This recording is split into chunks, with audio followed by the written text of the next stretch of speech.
Hello students. Last class में हमने inheritance और कंस्ट्रक्टर के बारे में पढ़ा था कि कंस्ट्रक्टर क्या होता है, कॉपी कंस्ट्रक्टर क्या होता है और इनहेरिटेंस के बारे में पढ़ा था। हमने डिस्ट्रक्टर के बारे में पढ़ा था कि डिस्ट्रक्टर क्या होता है। अब हम आपको बताना चाह रहे हैं कि ऑब्जेक्ट ओरिएंटेड प्रोग्रामिंग में कुछ कॉन्सेप्ट्स और भी होते हैं। वो कॉन्सेप्ट होते हैं पॉलीमॉर्फिज्म।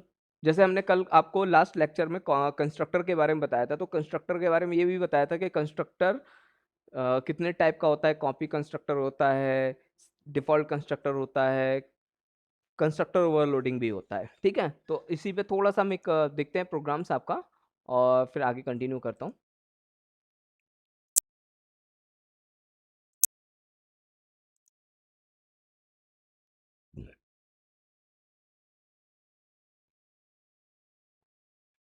एक मिनट।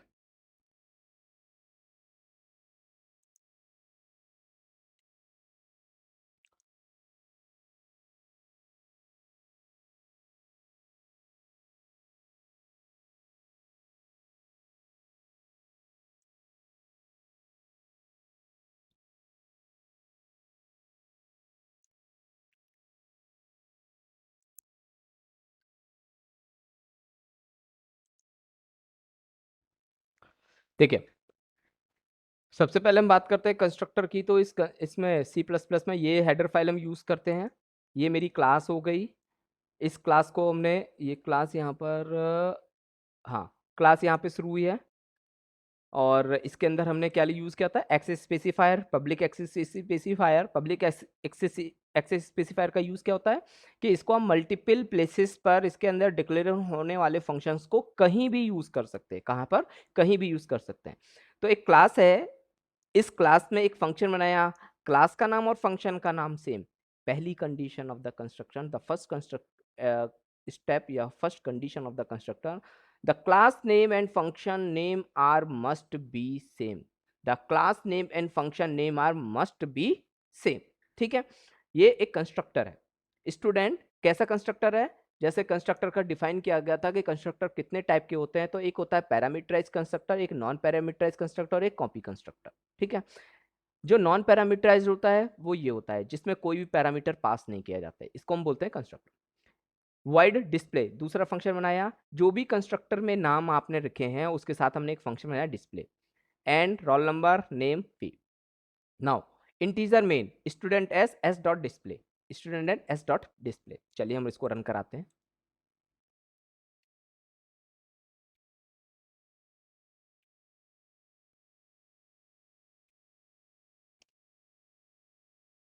कोई एरर नहीं।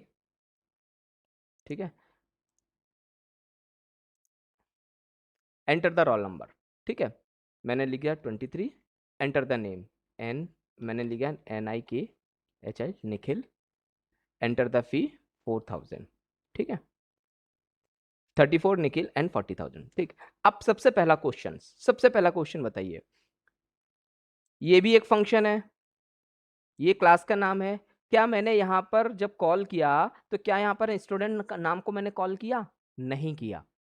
स्टूडेंट फंक्शन बाय डिफॉल्ट काम करने लगा। बाय डिफॉल्ट का मतलब, the second line of the constructor is that when your object is created, constructor are start their work. जैसे ही आप कंस्ट्रक्टर को क्रिएट करते हैं और आपने उस क्लास का ऑब्जेक्ट बनाया, वैसे ही कंस्ट्रक्टर क्या हो जाता है, स्टार्ट हो जाता है। आपने कहीं पे भी उसका नाम एंटर करने की लिखा नहीं, मैसेज कहीं नहीं करा, वो डायरेक्टली क्या करने लगा, रन करने लगा। That is the instant initialization of the variable. Variable का इनिशियलाइजेशन करना ऑब्जेक्ट के थ्रू, वो हमारा कंस्ट्रक्टर होता है। अब ये होता है कंस्ट्रक्टर।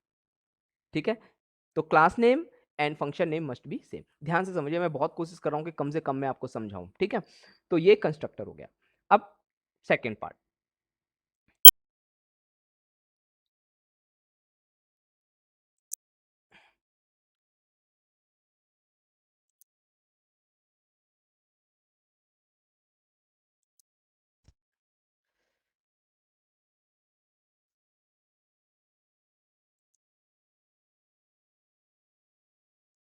दूसरा। Defining the constructor outside the class. हम क्या कंस्ट्रक्टर को क्लास के बाहर बना सकते हैं? बिल्कुल बना सकते हैं। एक चीज ध्यान रखिए, अभी आपने, चूंकि टाइम कम है और हमने बहुत ज्यादा प्रैक्टिस नहीं की है, क्या ऐसा पॉसिबल है कि हम जो फंक्शन क्लास के अंदर बनाते हैं तो क्या क्लास के बाहर उसी फंक्शन को बनाया जा सकता है? सेकेंडरी क्वेश्चन, हम बना सकते हैं, लेकिन उस फंक्शन की डिक्लेयर करने के लिए क्लास की जरूरत होती है। तो यहाँ पर हम दो छोटी चीजें सीखेंगे, और ये बहुत इंपॉर्टेंट चीज है। यहाँ पर एक ऑपरेटर है, ठीक है।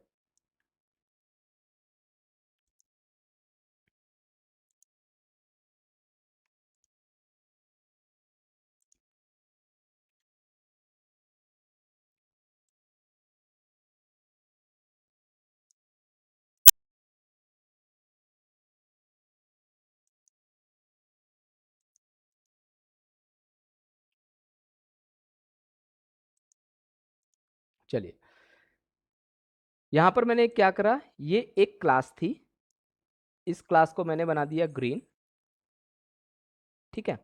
ये एक क्लास थी, इस क्लास के अंदर दो फंक्शन है, एक ये फंक्शन है, इसको कर दिया रेड, और एक ये दो फंक्शन है। हम अभी तक क्या कर रहे थे, एक पुराने प्रोग्राम में चलते हैं। मैंने यहां पर क्या देखा था कि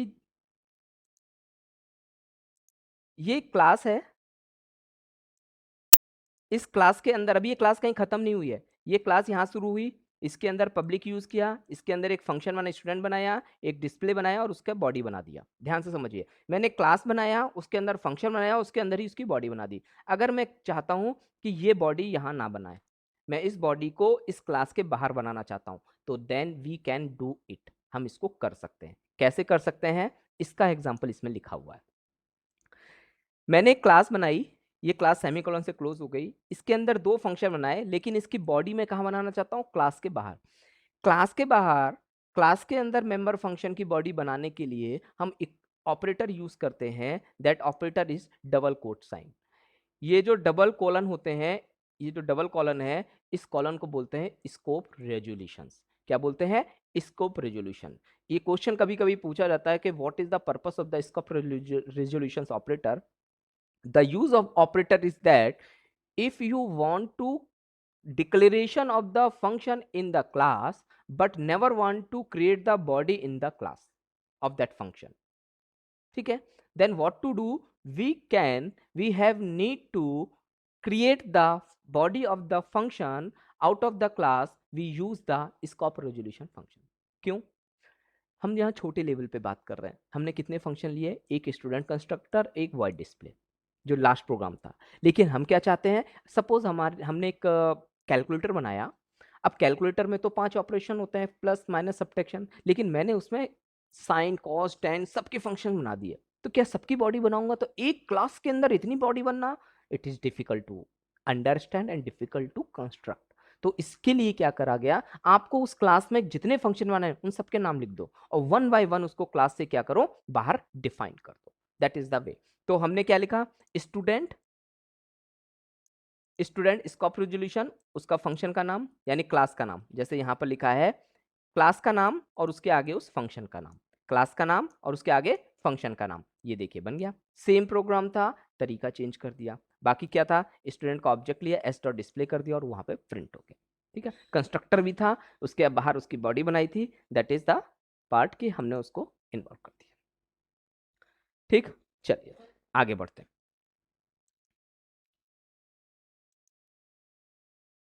अब बात करते हैं कॉपी कंस्ट्रक्टर की।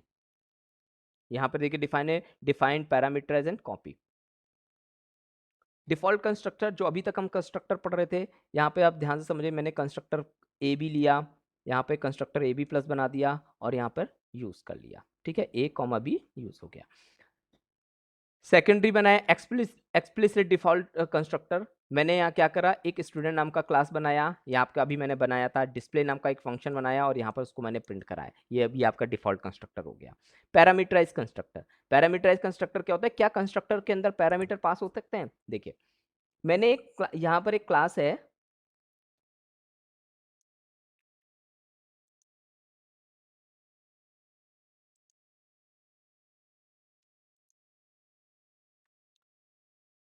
यहाँ पर एक क्लास है पी, यहाँ पे पूरा प्रोग्राम नहीं है, 1 मिनट।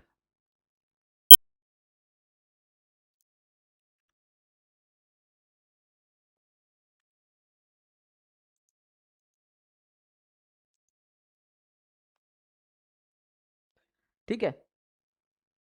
मैंने यहाँ पे क्लास ले लिया पॉइंट पी नाम का एक क्लास है, उसके अंदर मैंने एक प्राइवेट फंक्शन ले लिया, प्राइवेट का एक्स वाई, पब्लिक में ले लिया कंस्ट्रक्टर।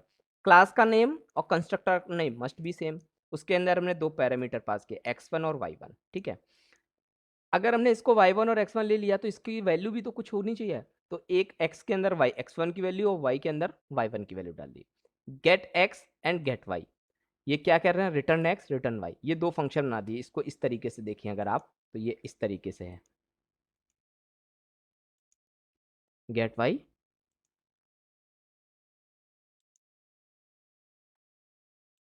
ठीक है। दो फंक्शन हो गए, एक हो गया आपका गेट,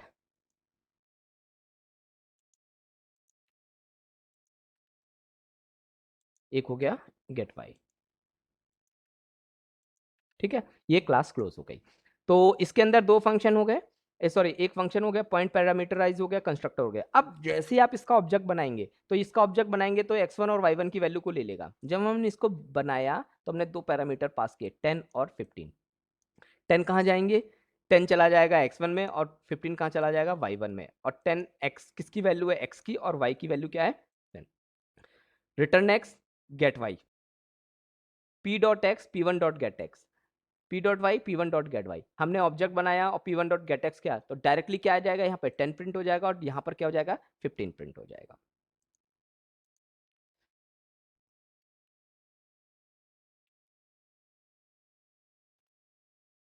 ठीक है,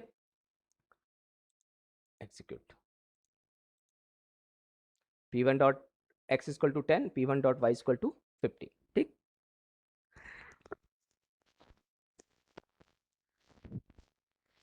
जो भी पेपर होता है उसमें कोड, जो भी पेपर बनेगा या उसमें जो भी कोड आए वो भी है, वो डिपेंड करता है। थ्योरी बहुत ध्यान से समझना है, छोटी छोटी थ्योरी पढ़ना बहुत जरूरी है। ठीक। उफ, चलिए अब हम आगे पढ़ते हैं। ये तो हो गया कंस्ट्रक्टर। एक कॉपी कंस्ट्रक्टर का और एग्जांपल दे देता हूं मैं। कॉपी कंस्ट्रक्टर का तो हो गया कॉपी कंस्ट्रक्टर।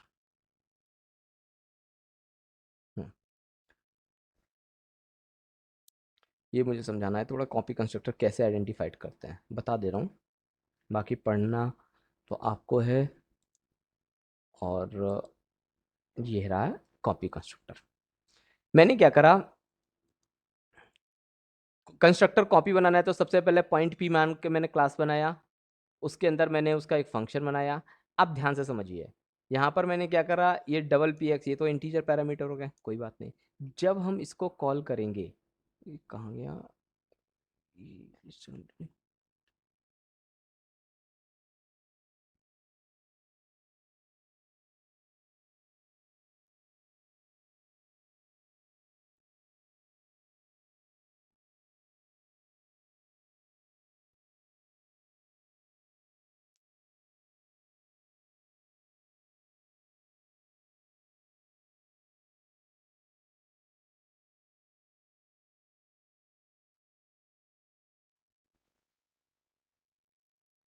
एक सेकंड, ये वो नहीं है एग्जांपल, ये था।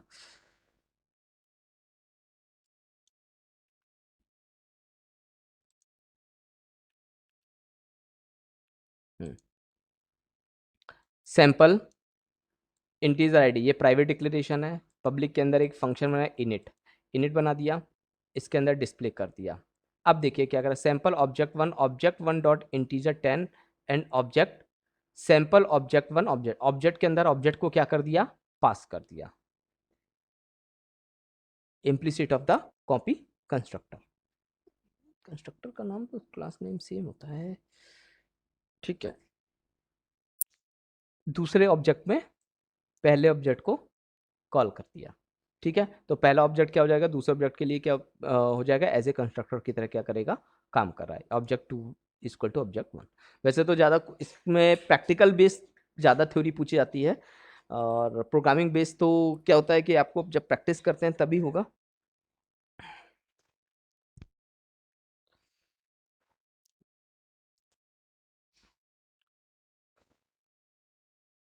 चलिए अब हम बात करते हैं इनहेरिटेंस की। इनहेरिटेंस का कुछ अच्छा मुझे कोई बताएगा, मैंने क्या इनहेरिटेंस का कोई प्रोग्राम रन करके दिखाया था।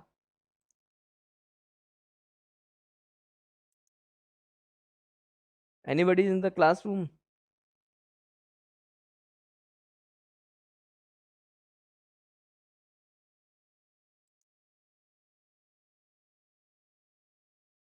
Anybody in the class?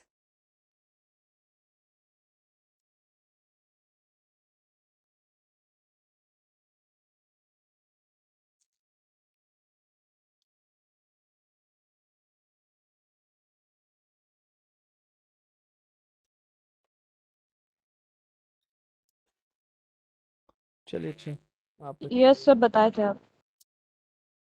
कितना टाइम लगेगा बेटा आद्या? Sorry sir. और बाकी लोग कोई क्लास में नहीं? आप मत बोलिए। और कोई क्लास में नहीं है क्या? Why am wasting the time? Yes sir. मैं सिर्फ उतने ही बच्चों को पढ़ाऊँ ना जो क्लास में है, बाकी लोगों को कोई आंसर नहीं दे रहे हैं, कि वो ऑन करके रख के चले जा रहे हैं। तो मैं इतना जरूर कहूंगा कि जिसने क्लास करी होगी, जो क्लास करेगा, उसको ही अच्छे नंबर मिलेंगे और वो पास होगा। देख लेना आप। क्योंकि मेरी जो थ्योरी है ना, लास्ट की थ्योरी, वो बहुत काम की आएगी।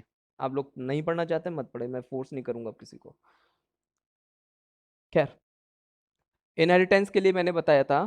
तो इनहेरिटेंस का कॉन्सेप्ट था और मैंने ये भी बहुत मेंशन करके बोला था कि इनहेरिटेंस में एक सबसे इंपॉर्टेंट चीज है, ध्यान रखना कि जो ये एक्सिस स्पेसिफायर है ना, ये आपको बहुत जरूरी है पढ़ने। एक्सिस स्पेसिफायर के कीवर्ड से आपको बेस पर क्वेश्चंस ज्यादातर मिलते हैं, तो इसलिए इनको पढ़ना बहुत जरूरी है। एक्सिस स्पेसिफायर का मैंने डिफाइन करा था कि public use anywhere, private in the scope. जो फंक्शन आपने बनाया, अगर उसमें आपने प्राइवेट लिख दिया, तो वो वेरिएबल केवल उसी फंक्शन के लिए यूज होगा, उसके जस्ट नेक्स्ट वाले फंक्शन में भी काम नहीं करेगा। ठीक है।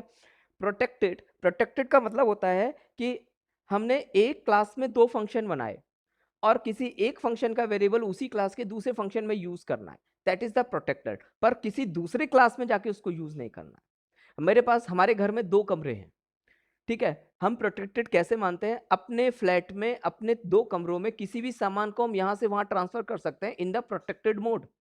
वो पब्लिक नहीं होगा, वो क्या होगा? ना तो प्राइवेट होगा, वो क्या होगा? प्रोटेक्टेड होगा। पब्लिक क्या होगा? कि आपके घर का सामान बाहर वाले भी यूज कर रहा। प्रोटेक्टेड केवल सेल्फ होता है। जैसे एक फ्लोर पे तीन फ्लैट हैं, तीनों फ्लैट आपकी फैमिली के हैं, तो आप अपने सामान को उन जगह यूज कर सकते हो या उनके सामान को आप यूज कर सकते हो, that is the protected mode. Private का मतलब हो गया, हर फैमिली की अपना प्राइवेटाइजेशन होता है, हर फैमिली का अपना प्राइवेट होता है। जो भी फ्लैट है उसमें आने वाला सामान केवल उनके लिए ही होगा कुछ। ठीक है, तो ये उसका है प्राइवेट। पब्लिक का मतलब हो गया, जैसे कोई अ, हम ये मान लेते हैं किसी भी बिल्डिंग में आउटलेट्स बनते हैं, वो क्या बोलते हैं, शॉप्स होती हैं, तो वो शॉप्स क्या होती हैं? पब्लिकली होती हैं। ठीक है ना। वो क्या होती है? कोई भी उनको एक्सेस कर सकता है, होता उसी रेजिडेंशियल कॉम्प्लेक्स के अंदर है, लेकिन वो क्या होता है? पब्लिक होता है, उसे कोई भी यूज कर सकता है। ठीक है, इसी तरीके से इसमें तो इन तीनों चीजों का डिफाइन करना बहुत जरूरी था, इसलिए मैंने आपसे बताया। अब बात करते हैं कि कंस्ट्रक्टर, क्या कंस्ट्रक्टर का ओवरलोडिंग किया जा सकता है? हाँ, एक क्लास के अंदर मोर देन वन कंस्ट्रक्टर बनाए जा सकते हैं, but all the constructor having their different parameter और बाय डिफॉल्ट। दो डिफरेंट पैरामीटर नहीं हो सकते। दो सेम पैरामीटर वाले, सेम पैरामीटर या सेम वैल्यू के कंस्ट्रक्टर नहीं हो सकते, उनके बीच में डिफरेंस होना चाहिए। ठीक है। डिस्ट्रक्टर बताया था, डिस्ट्रक्टर के लिए एक सिंबल बताया था। डिस्ट्रक्टर के लिए जो सिंबल यूज करते हैं, वो सिंबल यूज करते हैं, ये एक minute, tiled, tiled symbol use करते हैं। ये कहाँ गया?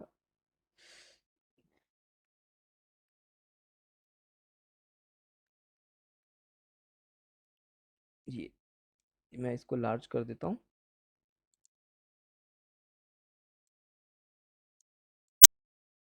ये जो सिंबल दिख रहा है ना, ये वाला, इसको टाइल्ड, इसको टाइल्ड सिंबल बोलते हैं। It is use for the destructor, ये डिस्ट्रक्टर के लिए यूज होता है। इनहेरिटेंस, इनहेरिटेंस में मैंने भी समझाया था कि इनहेरिटेंस कैसे होता है, कितने टाइप का होता है। इनहेरिटेंस को एक्सेस करने के लिए, इनहेरिटेंस को एक्सेस करने के लिए हम क्या करते हैं? क्लास, बेस क्लास का नाम, और जिस क्लास को हमें एक्सेस करना होता है उसके ड्राइव क्लास का नाम हम यूज करते हैं। ठीक है, ये मैंने इसमें बताया था। अब इसी में एक आता है पॉलीमॉर्फिज्म। पॉलीमॉर्फिज्म क्या होता है या इनकैप्सुलेशन क्या होता है, अब हमें उस पर पढ़ना है। ये था प्रिंट ड्राइव क्लास। हाँ, polymorphism. The word of polymorphism means having many forms. In the simple words, we can define polymorphism as the ability a message to be displayed in more than one forms. ठीक है, polymorphism को दो part में define किया गया है।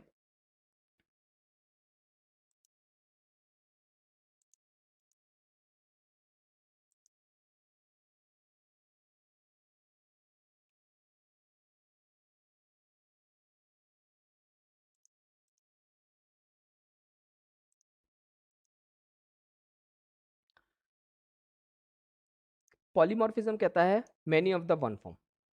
Polymorphism, ठीक है। Many of the one form का मतलब, मैंने कहा फंक्शन बनाया एडिशन, ठीक है ना, ये भी एक फंक्शन है। क्या एक प्रोग्राम में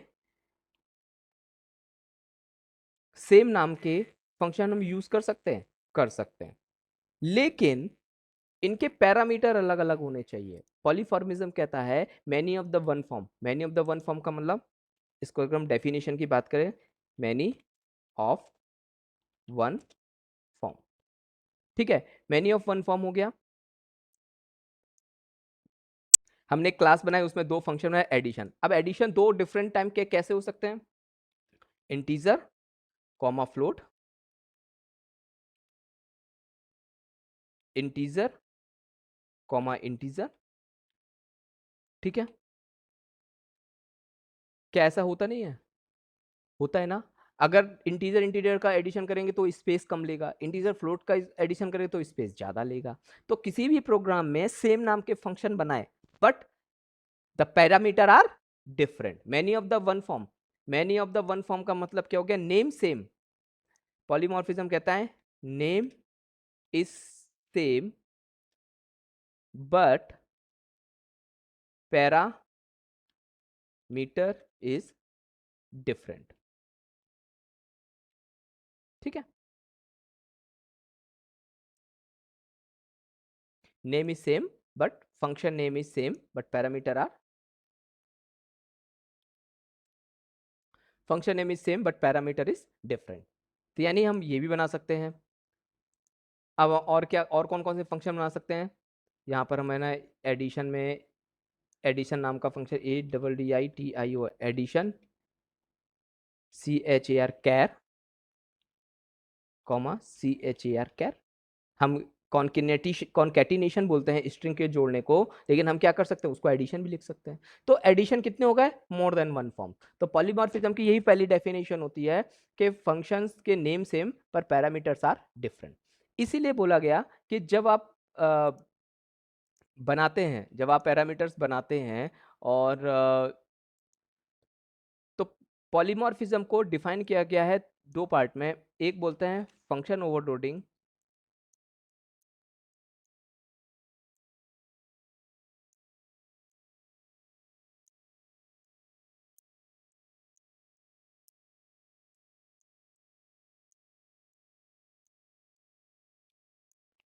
फंक्शन ओवरलोडिंग,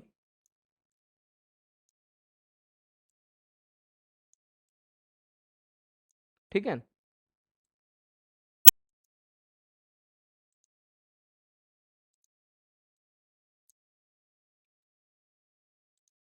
पहला हो गया फंक्शन ओवरलोडिंग,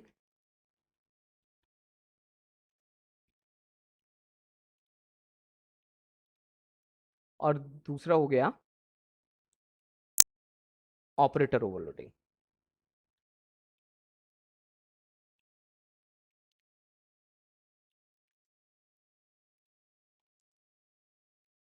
दो टाइप के हम फंक्शन यूज कर सकते हैं। जैसे अभी आपने देखा, एक हमने सिंबल यूज किया था अभी, scope resolution. What is the scope resolution? Two times colon are used as the scope resolutions. It is also the part of the operator overloading. क्योंकि कॉलन का यूज कहाँ करते हैं हम ज्यादातर? कॉलन का यूज हम कहीं करते ही नहीं, हम तो केवल है ना जब सेंटेंसेस बनाते हैं तब करते हैं। सी में तो हम कहीं यूज ही नहीं करते, सी प्लस प्लस हम कॉलन का कहीं यूज ही नहीं करते, सिर्फ डिस्प्ले कराने के लिए करते हैं। लेकिन in the C plus plus two two colon symbols are using as a operator overloading. हम प्लस जानते हैं,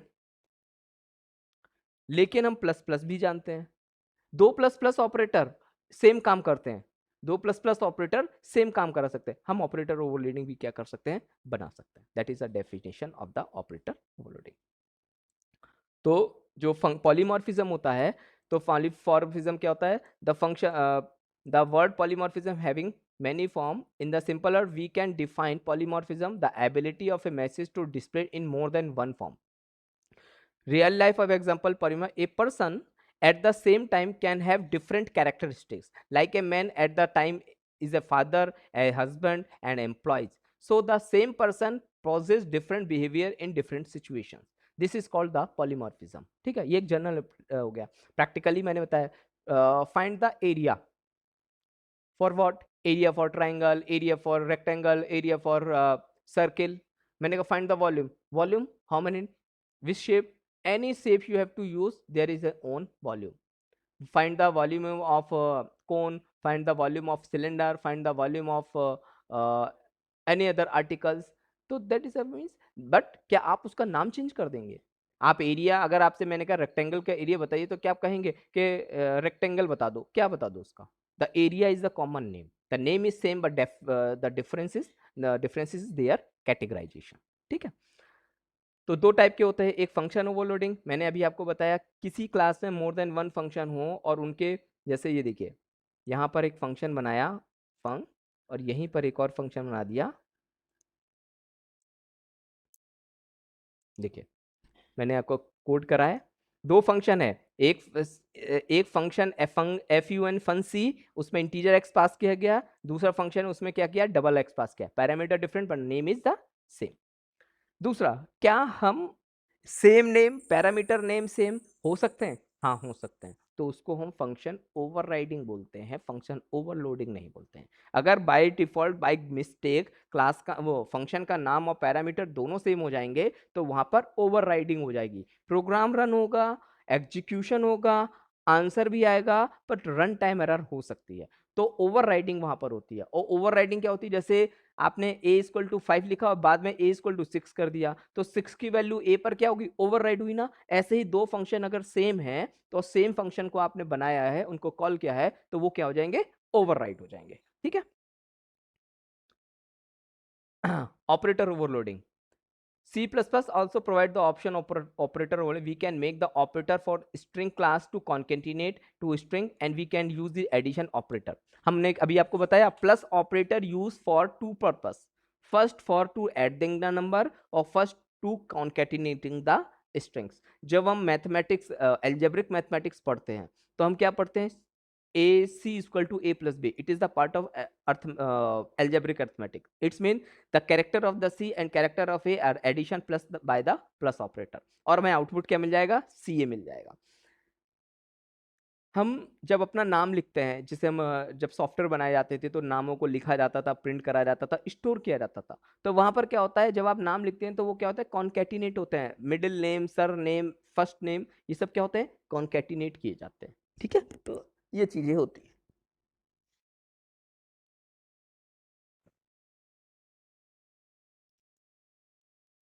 ठीक है, अभी मैंने आपको एक और चीज बताई थी ना, फंक्शन ओवरराइडिंग। क्या ऐसा अगर करते हैं तो क्या होगा? It is also the part of the concept function overriding. ठीक है, तो तीनों चीजें हो गई पॉलीमॉर्फिज्म में। पॉलीमॉर्फिज्म तीन टाइप के हो गए, दो टाइप के हो गए, function overloading and operator overloading. Definition क्या होती है? Many of the one form, class का नेम, फंक्शन का नेम सेम हो, पर उसके पैरामीटर क्या हो? डिफरेंट हो। यानी किसी भी क्लास में more than one function use करें सेम नेम के with the different parameters, that's mean it is known as the function overloading. Operator overloading का मतलब, क्या कोई एक ऑपरेटर दो डिफरेंट वर्क कर सकता है? हाँ, कर सकता है। ये कंप्यूटर है, हम उसमें ऑपरेटर को एज ए कैरेक्टर लेके अगर यूज करेंगे, तो हमारे लिए फंक्शन का काम करेगा। क्या माइनस ऑपरेटर को आप माइनस के लिए और कहीं और पर्पस से यूज कर सकते हैं? हाँ, कर सकते हैं।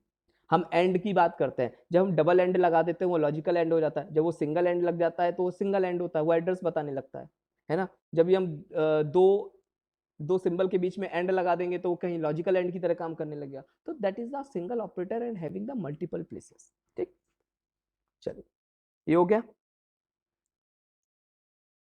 The next the topic is encapsulation. Encapsulation क्या होता है? इसके बाद एक टॉपिक और है, दो टॉपिक और हैं, वो बहुत इंपॉर्टेंट हैं, उनको पढ़ना बहुत जरूरी है। इनकैप्सुलेशंस क्या होता है पहले हम इसको देखते हैं। In the for normal terms encapsulation define as wrapping up of data and information under a single unit. In object-oriented programming, encapsulation is defined as binding together the data and the function that manipulates them. Consider a real example. Encapsulation. In a company, there are different sections like the account section, finance section, and sales section. The finance section handles the financial transport, the transaction, keep record all the data related to the finance.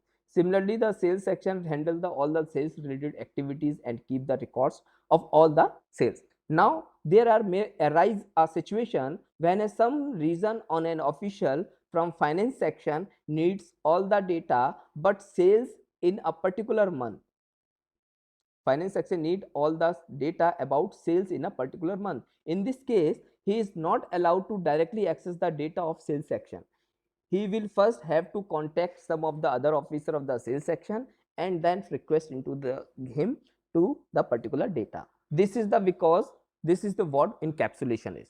Here the data is sales section and employees that can manipulate them are wrapped under a single name, that is the sales section.